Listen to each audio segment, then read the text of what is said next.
Hey guys, आज मैं आपको द कारगिल गर्ल गुंजन सक्सेना के बारे में बताऊंगा। आखिर गुंजन सक्सेना कौन है, ये कारगिल गर्ल के नाम से क्यों फेमस है और इनकी हिस्ट्री में ऐसा क्या है जिसकी वजह से इन पर एक फिल्म बनाई जा रही है। इनकी मूवी कब रिलीज़ होगी, कहाँ रिलीज़ होगी, इस मूवी में कौन कौन एक्टर्स ने काम किया है, ये सारी जानकारी, सारा नॉलेज मैं आपको इस वीडियो में बताऊंगा। तो इस वीडियो को पूरा देखिए। गुंजन सक्सेना एक छोटी सी लड़की पर सपने आसमान छूने के। लखनऊ की एक छोटी सी लड़की जिसका बचपन से ही सपना था एयरफोर्स में पायलट बनने का। ये बात उस समय की है जब लड़कियों को कहा जाता था तुमसे नहीं हो पाएगा, तुम नहीं कर पाओगी, तुम चला नहीं पाओगी, अच्छे से तुम नहीं कर पाओगी, हर चीज़ के लड़कियों को टोका जाता था। ऐसे समय में गुंजन सक्सेना के पिता ने उनका साथ दिया उनके सपने साकार करने के लिए। और फिर गुंजन सक्सेना को 1994 के एयरफोर्स के पहले बैच में एंट्री मिली। उस समय महिलाओं को सिर्फ 7 साल देश की सेवा करने का मौका दिया जाता था, उनको फुल कमीशन नहीं दिया जाता था। फिर 1999 में हुआ कारगिल युद्ध। अब जान लेते हैं कारगिल युद्ध के बारे में। आप सभी को कारगिल युद्ध के बारे में पता ही होगा, पर मैं एक बार फिर से आपको बता देता हूँ। कारगिल युद्ध को कारगिल कॉन्फ्लिक्ट के नाम से भी जाना जाता है। इस युद्ध में भारत और पाकिस्तान के बीच मई और जुलाई के बीच में 1999 में ये लड़ाई लड़ी गई थी। ये लड़ाई कश्मीर के कारगिल जिले में लड़ी गई थी।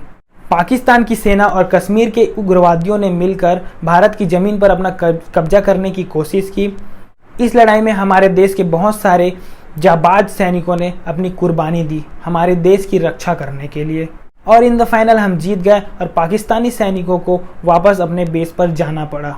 इस लड़ाई में गुंजन सक्सेना को भी हमारे देश की रक्षा करने का एक मौका मिला, उसे चीता हेलीकॉप्टर उड़ाने का मौका मिला। अब जान लेते हैं चीता हेलीकॉप्टर के बारे में। चीता हेलीकॉप्टर आखिर क्या है?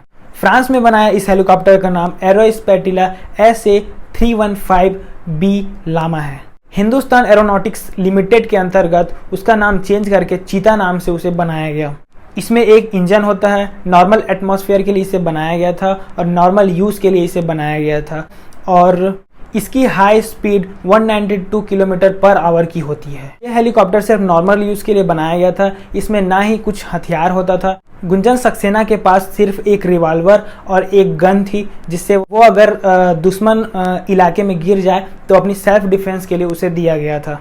गुंजन सक्सेना का काम था देश के दुश्मनों के पोजीशन का पता लगाना, और ये करने के लिए उसे LOC मतलब लाइन ऑफ कंट्रोल के एकदम पास से होकर गुजरना पड़ा, और ये करते समय उसे दुश्मनों की मिसाइल लगने का सबसे ज़्यादा खतरा था। फिर भी उसने अपने साहस दिखाते हुए ये काम किया। गुंजन सक्सेना को उसके साहस और इतने वीरता भरे काम करने के लिए भारत सरकार द्वारा शौर्य वीर चक्र से सम्मानित किया गया। ऐसी साहसिक और वीर महिला को मेरा सलाम पूरे भारतवासियों की तरफ से।